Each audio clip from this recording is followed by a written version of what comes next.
dal leen ak jàmm mbokki internet Buzz Total TV coalition Yewwi Askan Wi ñoom jot nañoo génnee benn communiqué démb ci lundi gi pour wanewaat ni ñoom bëggu ñoo bokk ci dialogue bi te duñu dem ci dialogue bi nga xam ni kii di njiitu réew mi Macky Sall moo ko woote. waaye lu gën a tax ñu biral boobule communiqué moo di mettre en garde kii di Khalifa Sall mi nga xam ni moom jot naa dem ci dialogue boobu. coalition bi di fàttali ay membre am ni dañoo war a lànk bañ a dem ci dialogue bi comme niñ ko waxantee ñoom ñëpp ak bañ a am ay dugalante ak régime kii di Macky Sall. bu ñu sukkandikoo suñu naataango yu waa Sénégal coordination des associations de presse di CAP ñoom ñi ngi waajal benn bés sans presse ñu fas yéene génnee benn éditorial bu nga xam ni ñoom ëttu taskaay xibaar yépp koy publier ndoo ci benn bés ji ak conseil des médias tam bu ñuy waajal def ci benn communiqué bu ñu publier lañ doon wax loolee ci kanamu nguur gi nga xam ni dañuy bëgg di intimider wala di bëgg a noppiloo taskat xibaar yi ñi nga xam ne ñooy gën a critiquer lu ñuy def ñii di waa CAP dañoo fas yéene wëyal seen ay plan d'action pour sàkku ñu arrêté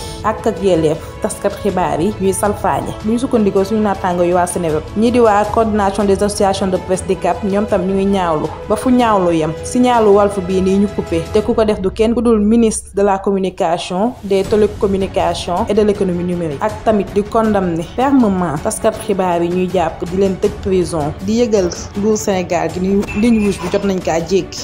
ci benn sitting buñ doon amal ci kanamu ministère de la communication ci 3 mai 2021 ñii di waa CAP jotoon nañoo artu ci danger bu doon yoot